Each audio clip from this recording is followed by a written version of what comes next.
Hello and welcome to the Mailbag for the month of May 2020.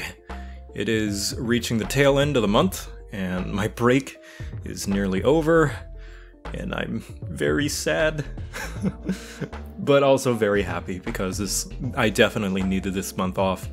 It has refreshed my batteries and I got to hang out with a lot of friends that I wouldn't have been able to otherwise, and I'm grateful for the audience for understanding that and being cool about it. And yeah, thank you everyone who joined in the streams and stuff. So yeah, this month is nearly over and COVID is still going, but I have the feeling, you know, the quarantine's working and cases are slowing down. I have a feeling next month's gonna be a good one. I look forward to next month.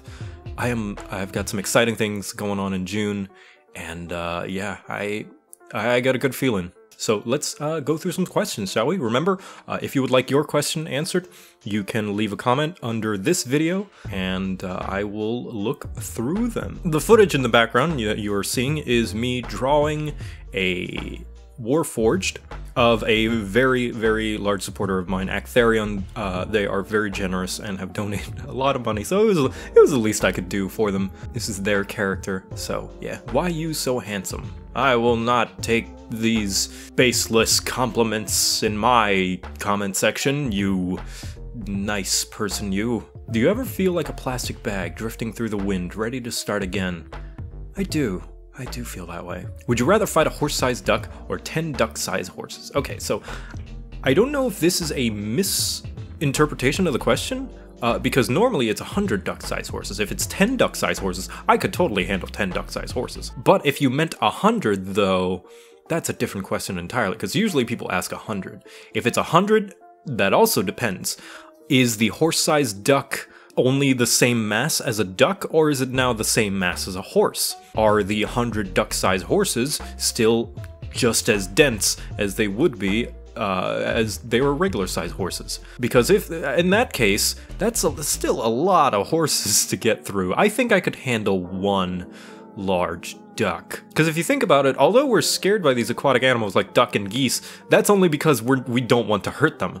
If I had the full intention to hurt an animal, I think it would be much easier because we're much bigger, we're much stronger, we're much more resourceful. We have opposable thumbs. That's a thing that we have on them. But if you really do mean 10, I think I'll take the duck-sized horses. If you mean 100, I think I'll take the one horse-sized duck. Idea for minis. How about you don't sell them as minis, but as an STL, so people can print them themselves and don't run the risk of losing money on physical production? This question is in response to the question about making more merch. Like I mentioned, making minis for each of the Crap Guide's classes, like each of the characters that I use to represent the classes. And this is a nice alternative. In the other previous mailbag, I mentioned how I can't guarantee that they'll make a profit, so I'd be selling at a loss, and it's hard to find someone who would be willing to provide that service.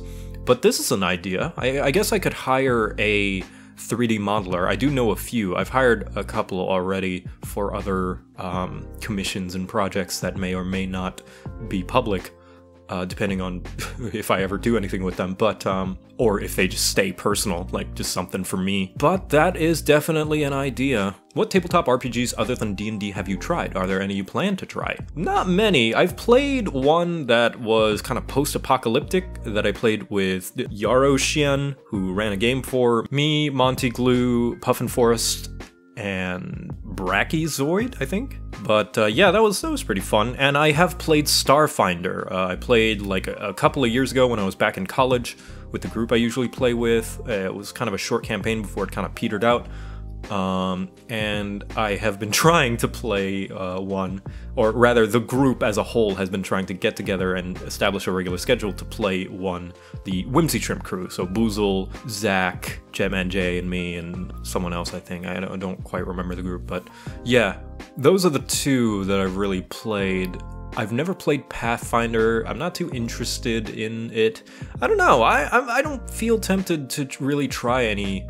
I don't know, call it staying in my safe space, but I don't know, I'm pretty satisfied with 5th edition. I still feel like I'm just scratching the surface, and I'm still learning things, and I'm still getting to know the system even after all these years of playing. And yeah, I don't know, it still excites me. I haven't been bored by 5e just yet. I still feel as though I've barely even sunk my teeth into it with how few games I actually play. So yeah, no plans to try any additional RPG systems, but I'm not opposed to them. I'm just not compelled, you know? Which character from fiction would you like to go on a nice date with? Let me just pull out my long list of all my fictional crushes. I don't know. If you're talking about a romantic date, then there's a massive list of that. But if you're talking about a platonic date, I don't know. That's even harder to pin down because there are a lot of cool characters that I love and think are just awesome that I would just love to sit down and have a chat with. I'll come back to that question some other time. Did you eat a sandwich today? I did. What is your favorite sandwich? Now that is a mystery. Do you have anything you have ever done in a game that you are proud of, that you sunk a lot of time into? Probably something in Minecraft or Terraria, one of those buildy games. I remember making a level in Little Big Planet that I was pretty proud of. It was like all atmospheric and dark and smoky, and I had like special music, and there was like a lot of things that escalated, and there was like a dragon boss at the end. I was very proud of that when I made that back when I was a kid at my neighbor's house. I would almost every day I would go over to his house when we had free time after all our chores were done, and he would help me out making this level. I think my proudest is when Minecraft came to the Xbox 360. I made a world specifically for my friends where I made this little town. It was kind of centered around this massive tree, and this was back before creative mode existed on the 360, so I had to gather all the resources to make this town. It was a nice little town. It was circular around this tree, and I made houses for everyone, kind of like Achievement City, but maybe a little more like fantasy foresty themed. And I still think if I recreated it today, that in the style that I had it back then, it would still look pretty good and I'd still be proud of it. So probably that. Either that or the texture pack that I made that was once a full texture pack for Minecraft, but is now outdated because it was back before the survival update. Back when they added stamina, or the hunger meter, and sprinting and all that. Do I have any favorite novels or fantasy novels in particular? Yes, but that's because I don't really read that often. I haven't read a book in a long time, and I don't feel that that's necessarily a bad thing. Reading is a retroactive activity like anything else, and I feel like, you know, as much as reading is good for you and it's fundamental, you can read things without reading books. Like, you could read wiki pages, you could read up on lore dives, and as long as you're reading, it doesn't matter where you're reading. But as far as books goes, I really should read, though. There are so many good books out there. But then again, I just don't have the time, just like how there are so many good games out there that I don't have the time for. But to answer the question, Dragon Rider. I know, it sounds vanilla. Oh, a dragon fantasy novel that JoCat really... Well, I like fantasy. I really like Dragon Rider. Pretty sure there are additional chapters in the series, but I've only read the first one, and I loved it. It was great. JoCat, what is your experience with trading card games? Also, do you know Cardfight Vanguard? I don't have a lot of experience with trading card games, and I don't know Cardfight Vanguard. My experience goes back to when Hearthstone first released, way back when I was still in high school. Oh god, that was so long ago. I remember when it released on mobile, I had an iPad, and every morning while I was eating breakfast and getting ready for school, I would be playing Hearthstone. And I got so many cards, and I got pretty decent at it, I'll say. The highest rank I reached in ranked play was like rank 9, I think, or 8. You know, I think that deserves some bragging rights. But as time went on and more packs released, I had trouble keeping up with the meta because I was a free-to-play player, and that required a lot of time investment, which I had. I had a lot of spare time, and I did spend it a lot playing Hearthstone, but even then I was feeling fatigued from the game, and, you know, I think it just fell out of favor. And I think what cemented me quitting wasn't the thing itself, but just like realizing I'm kind of tired of keeping up with the meta was when they announced that they would stop doing single-player adventure expansions. And it wasn't because of that I stopped playing, but it was around that time that I did. I just kind of, you know, no longer excited by the game. I did get a little bit into Magic Arena when I was paid to sponsor that video. because, you know, I wanted to learn the game at the very least to know what I was talking about when I made the video. They, you know, they translate the game pretty well, and it made it very simple and easy to learn, and I had a little bit of fun with it. I might delve into it, I don't know. Who knows? I'm just scared, you know? I'm scared of having another time sink, because I can't afford another time sink. I know that if I get into the game, I'm not gonna stop, and that's gonna ruin my productivity so much. What sandwich did you eat on April Fools? That is a mystery. Do you feel you're obligated to make D&D content? If yes, then I'm sorry, we'll watch whatever content you personally enjoy. Thanks! No, I don't feel like I'm obligated to make D&D content, but I do like making it. I do feel I'm obligated to make crap guides though, because that is my primary kind of view income, and that's what the primary thing that people know me for, and I bet the primary thing that people come to watch me for. Which, that's not a bad thing. I do know that there's a large sect of my audience that will watch anything I make, and I much appreciate that. But I, for the most part, make whatever I like. The videos, I don't think there's a single video that I have not at least wanted to make that is an upload on my channel. There's not a single one that I made because I felt like I had to. Yet. Hopefully it stays that way. Top Game Grumps references, animators, artists, remixes. Oh man, that's a lot. I love Game Grumps. I'm a big Game Grumps fan. They're one of my favorite YouTube content creators. References. I like Mike Aruba. You Must Die is something I quote a lot. You must die. Pretty much anything from their Zelda CDI playthroughs. I really like good. You've killed me! Good. I don't know. There's a lot. That playthrough is just a gold mine of great quotes and references. I Fired and Missed, that's another good one. Tennis. There's too many, you know. Animations, I really like the... Oh man, I need to find them. I mean, I love pretty much all the animators are so incredibly talented, you know. But my personal favorites that I can think... Oh man, I gotta look it up. Topspin the Fuzzy's great. Just any of his stuff. He's got a great sense of movement. The Cadbury Cream Eggs, back when they played Pokemon Fire Red. I like that one. It's adorable chibi art style. Monkey Stole My Hat by Temmie Chang, because Temmie Chang is great. Most Treasured Possession. The Zelda ones are really great.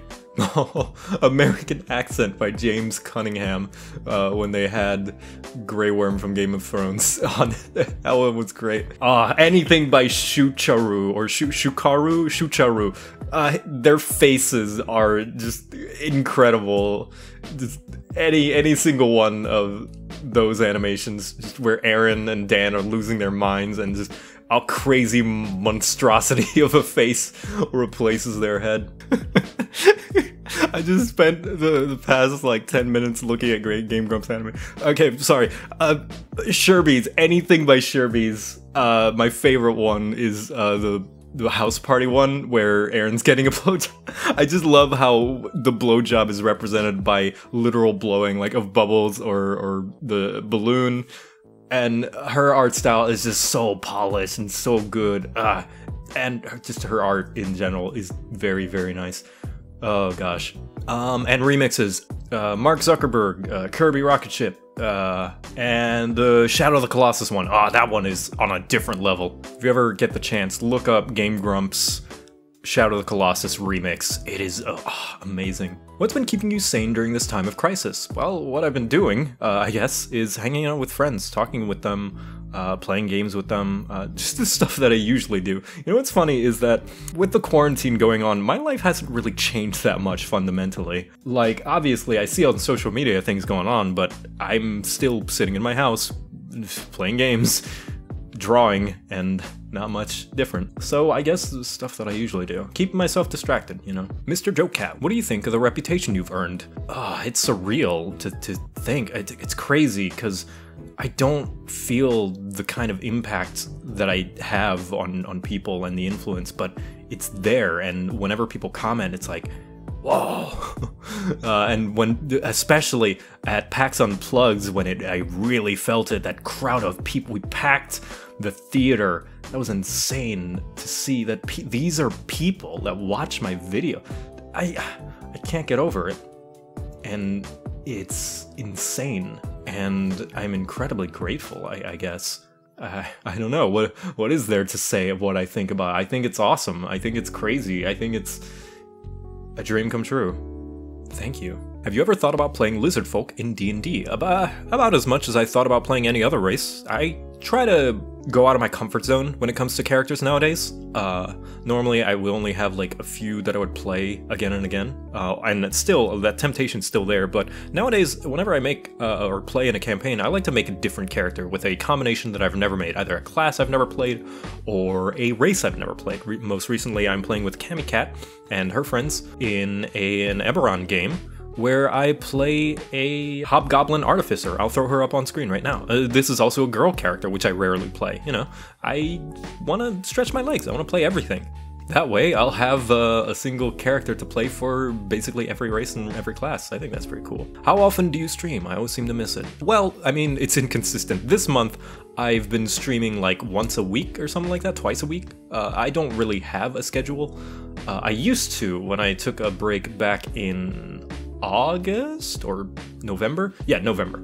But yeah, no, if you would like to know when I stream, if you follow me on Twitch at twitch.tv/JoCat, you'll be notified. You can turn on notification settings and you will be notified through notifications on the Twitch app on your phone or through email whenever I go live. Or join the Discord server and I almost always announce when I'm streaming. What class in D&D would you rework? How? Ranger and rework it with revised Ranger, I guess. It's some just very basic stuff. I would change the preferred terrain to affect all terrain after 1 hour and just not pick one, because, you know, it rarely do any campaigns really take that into consideration, nor do you traverse a lot of different terrains that would result in one of them being the one that you picked. So I would just have that affect every terrain. Maybe that's a little too strong, but hey, every class should be strong at something, right? And Beastmaster, I would do it how Revised Ranger does Beastmaster, and just give your beast its own initiative and its own action, bonus action. You know, that would be it. I'm not much of a balanced person. I don't know how to balance things, but yeah, I don't know enough about the other classes, but I have not heard as much call for rebalancing as I have with Ranger. But everything else about Ranger I think is fine, you know?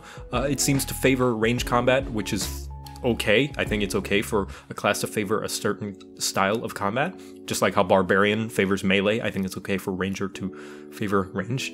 I've heard you reference some metal and rock songs in your vids before. Are you a closet metalhead, or do you know some more meme ones? I don't consider myself any sort of music head. Although I do have a preference for jazz and swing, especially electro jazz and electro swing. Hey, it's the 20s, it's coming back. In before all the racism comes back with it. As far as metal, I'm not too familiar with a lot of metal bands or stuff like that, metal songs. I'll listen to whatever's good, either way. The Doom soundtrack especially. Freaking Mick Gordon is a prodigy. His main instrument is a chainsaw. That is the most metal thing to ever happen. How much more metal could you get? Hi, I'm a new fan, love your stuff. Are you considering doing more video essays like Likeable Jerks? Also, how do you come up with names for a series? So yeah, they're referring to a class project that I made for my one of my graphic design classes, and it was to make a video essay. And maybe, you know, I would like to make more video essays on stuff that I care about, just kind of not just games, but things in general. I think I'll do that when the crap guide's end. Yeah, who knows? Look out for that. And as for names, I like to name things pretty literally. I just feel that it is a good way to fight clickbait and a good way to get maybe some people to click on and watch the video, just giving them exactly what it says on the tin. Big inspiration for that is when I watched Toto Biscuit, and whenever he would talk a long time about a game, he would title the video, "I will now gush about Doom for about 20 minutes, and that would literally be what the video is. Like, he's very little, and I want to do that with my videos as well. That's where the name Overly Edited came from, because the videos are overly edited, crap guide because they're crap guides, and the character creator critique. I don't know, I just put exactly what it is on the tin. I try not to flavor it too much, just in case people might misunderstand what it means. Yo, you down for some Halo Reach customs, my dude? I should. I should play more games with my audience. Maybe one day I'll make a Halo custom games night that's open to the public with Whimsy Shrimp. I know they would love to do that. Hi JoCat, I was recently watching your Halle Knight videos, and in it you said that you would do it again sometime. Do you have any intention of doing it soon with Halle Knight Silksong, supposedly coming out this year? Yeah, I think I will. Halle Knight has quickly become one of my favorite games, most favorite games of all time. It's like so good, and I can't believe I've been sleeping on it for so long. And yeah, I think I do want to stream Silksong, but I think I'm gonna have to be a little bit more restrictive on the stream chat, unfortunately, just for my own sake, and maybe for the sake of other people who just want to watch without any spoilers. I might just put it into emote only mode, who knows. What is my favorite type? What is your favorite type of sandwich? That is a mystery. What is your favorite D&D class race combination? I don't think I have one. I don't think I have one. I haven't experimented enough to have one. And rarely have I really played any race class combo more than once. I don't think I actually have. So yeah, no, I don't have one. What is your honest opinion on the Insect Glaive? I think it is a very, very cool weapon, and I wish I was better at it, because it seems like it can put in the work, especially after I went to the Monster Hunter World Iceborne speed run gather event, kind of competition championship, whatever it's called. And there were 4 teams of 2 that fought Namiel to try and kill it the fastest using pre-made loadouts. And one person, let me look up who they are. It was Sam Wheeler and Luciano Cirino. Luciano? That team. It was the final team, and man, they laid in. Sam Wheeler was using the Insect Glaive, and he just stunning after stun after stun of Namiel, just putting them out of their misery and getting like super fast kill. It was a great finale as well. The crowd was going nuts. I was there with my good friend Kara, who got me in, and MVP Yuri, the community manager for Monster Hunter, he was able to help me in. Shout out to him. I gotta do something good for him one day as thanks. And that was a crazy thing to witness. Just, oh man, because it seems like such an all-around good weapon, right? You've got your cutting, you've got your impact damage, you can buff yourself and jump in the air. It can do so much stuff, you know? And it seems like it can lay in a decent amount of damage if you're good at it. But I guess that sounds generic, and that could apply to any of the weapons, but that one just looks cool. You just become a flippy, floppy, crazy spectacle fighter. That is my honest opinion about the Insect Glaive. It's great. Are you planning on releasing any D&D supplements ever, like the next 3 decades? Oh yeah, absolutely. I'm thinking of maybe releasing D&D supplements in the next 3 years. Look out for that, because I would love to make... I have, thoughts in my brain. I have ideas. One that I kind of canned because I didn't really like it and I couldn't figure out a way to make it unique was the College of Paper, or College of Illustration, depending on which version you find, that I posted on Twitter a while back. It was a Bard subclass, but it didn't really come through because I couldn't really make it unique in its own way, and there were a lot of balance problems, and I don't know. I kind of lost interest, and also I feel like you could achieve the same thing with a combination of multi-classing or just another subclass that does the same thing. So it was redundant and no need to be there. But other things, like custom monsters or creatures or races or a campaign setting, I would love to do, and I intend on doing sometime soon when I get the time. Do you have a favorite FPS like Borderlands 2 or Doom? Yeah, I like me a good FPS. I think the Halo series is definitely the first one that comes to mind. That if I just had to pick one, it would be Halo. I love Halo so much. I love the world, the lore, the characters, the design of all the weapons and equipment and armors, and it's just dope. It is just cool. I used to have a Spartan Sona when I was young. Hell, I have a Spartan Sona now! Have you ever considered making a campaign podcast featuring your friends? Absolutely. Get back to me on that in a few months or years. Some of your oldest videos on the personal channel are the digital manipulation project films. I was wondering what these were videos for, and would you do them again? Yeah, these were part of my digital manipulation class that was basically a film class, and they had us do short films. And yeah, I don't know. I have thought about making more live action skits or just more artsy films. Yeah, my personal favorite is Free Time as well. I really like Free Time. Although I do like Dudes in Shades. That one was a lot of fun to make just because of how stupid it was. And Joseph Newman is the funniest man I have ever met. He made his own, like, every single film that he was in was stupid and dumb and hilarious. That is the funniest man I've ever met. God. Also, how did you meet Jetman J and Whimsy Shrimp? Zach from Whimsy Shrimp literally just reached out to me and was like, hey, you want to do a multi-person stream? And then I was like, yeah, sure. And then we did. Like, he just straight up, hey, you want to play some games? And then I was like, I got time. And they've been, like, he showed me what they did. He showed me that they've been doing videos for a long time. And, like, they like my stuff. And they're like, hey, we like your style. You want to collaborate? And then I did. And Jay kind of came along, I think, because he was doing streams and stuff too, and we just, I don't know, we just naturally got to know each other. But yeah, all it took was Zach just asking. Can you softly scream into the mic? No. Do you actually genuinely put potato chips on your sandwiches? Yes, I do. I like the crunch. Do you play World of Warcraft? If so, what is your favorite class? I did when I was much younger. I think the final expansion that I played was Wrath. I did not play Cataclysm because I was a kid and I didn't have money.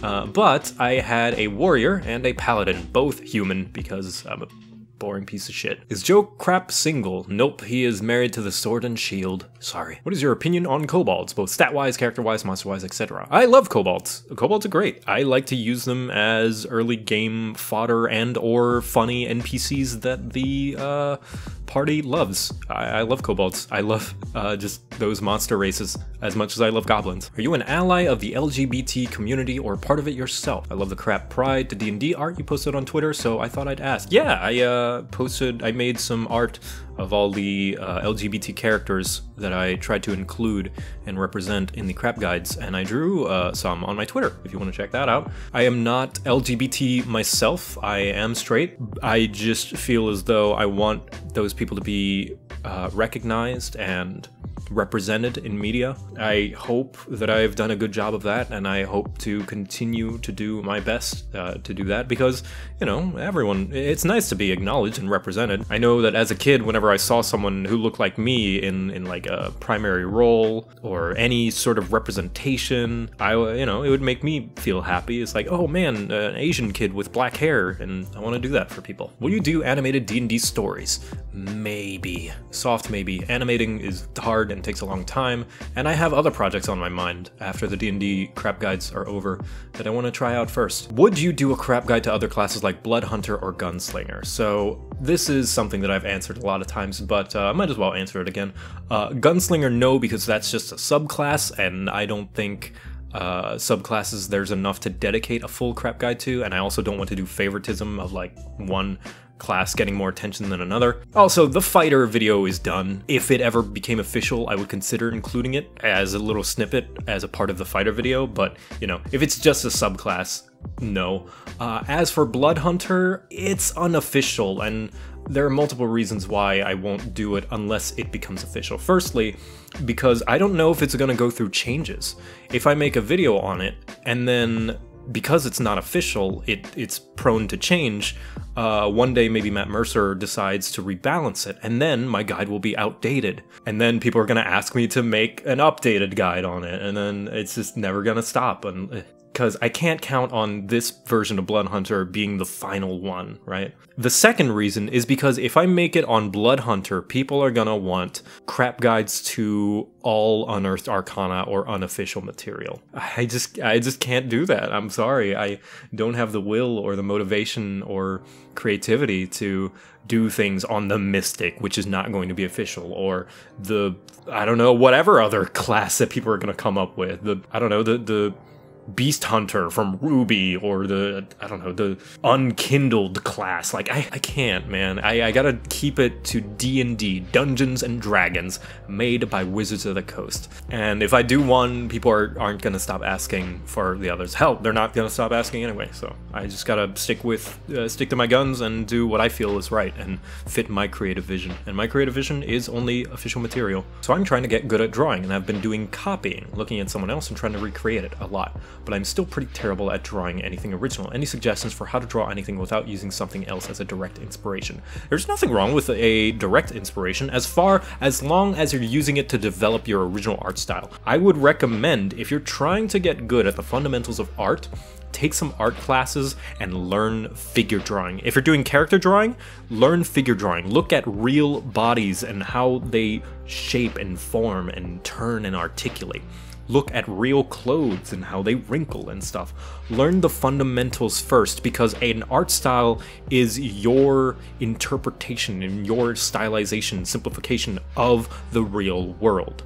Now, it's okay to look at other art styles and look at how they simplify things and take inspiration from that and do that in the same way. But if you take everything from someone else's art style, you're going to be derivative, and it's not gonna look quite right. Something about it isn't going to look like it's fully developed, because you're not applying those kind of styles and shapes from the source. You're applying it because you're seeing it from someone else, because you're seeing it through someone else's interpretation. The best thing to do to learn to get good at art is learn the fundamental rules, learn lighting, learn shapes, learn figure drawing, learn the human figure, learn muscles, learn how our body shapes move and posing and all that stuff. Learn the rules first. That is what I say. And I know it's like you don't want to draw that stuff, but it's just like learning your scales in piano before you can play Wonderwall, I guess. You might have heard some other artists say that same thing, but that's because it's true, and you'll hear every other artist worth their salt say the same thing. Learn the fundamental rules first, and then the rest will come later. Look at it like this. Let's say you like to draw anime. If you learn how to draw realistically, it will help you draw anime better. What do you do when your friends refuse to talk to you? Well, this has a lot of answers. If you mean they're just not talking to you after you're messaging them several times, maybe they have other things going on in their life. Maybe they have other priorities, maybe they're busy, maybe they just have other friends that they're putting more time towards. And it's a sad reality, but sometimes you gotta accept that, sometimes some people don't put the same effort towards you as you do for them. It doesn't make them bad people, because everyone's got that in their life. You just have to learn who those people are and who to prioritize your time with. If they are flat out saying don't talk to them, or just saying, hey, I don't want to talk with you, then I fear that that relationship might be too late, and you might just have to move on. But if you still feel as though you are friends and they're just not talking to you and not spending a lot of effort, give them some time, do some other things, hang out with some other friends. And if their relationship with you is that important that you do need a little bit more from it, and you're not getting it from them, then I would say, the same result is put effort into the people who are putting effort into the relationship. That way it doesn't feel like, they're not returning those messages and not returning the same love that you are, because you're not putting it in. That's not to antagonize them. Like, they're not, it doesn't make you a bad person or them a bad person for prioritizing your time and prioritizing who you want to spend time with. Just, if they don't want to spend it with you, then you need to spend your time somewhere else. And trust me, you'll be much happier for it. Have you and Zito ever plan to do anything together? Yeah, Chris Zito, yeah, he's a great artist. He is Task in the Unexpectables and Lionel in D6 Dawnright. I've played with him a couple of times. I played with him for 10 sessions in D6 Dawnright. I left because, I don't know, I wasn't feeling that game. And I had some other things on my mind and other priorities that I wanted to do. And, 4 or 5 sessions, I think, when I played Unexpectables when he was Task, and I played Rat. I would like to collaborate with him. I just don't know what, That's usually a case when it ever comes to collaborations. It's not a matter of, are we able to? It's just coming up with what it is. And also, are we able to? Because schedules. I don't know what I would collab with him. Maybe some kind of homebrew. Who knows? Maybe art trade. No promises. What is my least favorite video? 2 stream highlight videos. The Final Fantasy XIV one and the Smash Brothers one. Not proud of them because I didn't put a lot of effort into them. People wanted to watch them, so I was like, alright, I'll put it out. I did enjoy making them and enjoyed that I showed them on the channel and stuff, but I wish their existence is not my problem. I just wished I had put more effort into them. You can tell the production value of them is very low. There's very minimal editing, there's not a lot going on. It's all trying to be carried by me or the game itself, and I want my... Like, there's nothing wrong with that, inherently. There are plenty of content creators who do that stuff, but I want more from the stuff that I make. I want to do more with my content. And looking back at those, I am not proud of them, and I don't... If I were to look at my work, I want my channel to be a kind of production reel of my skills and what I'm capable of making. I am capable of so much more than those 2 videos, and... yeah, those are probably my least favorite. Alright, there. I think that's enough questions for this month. Thank you so much, everyone, for sending them in and watching my videos and tuning in for this mailbag. I will get back to videos soon. Ah, man, this break went by real fast. But yeah, thank you so much. Again, if you have a question, feel free to leave it as a comment underneath this video, and I will answer it next month. Hope everyone stays safe during this troubling times, and I'll see you later.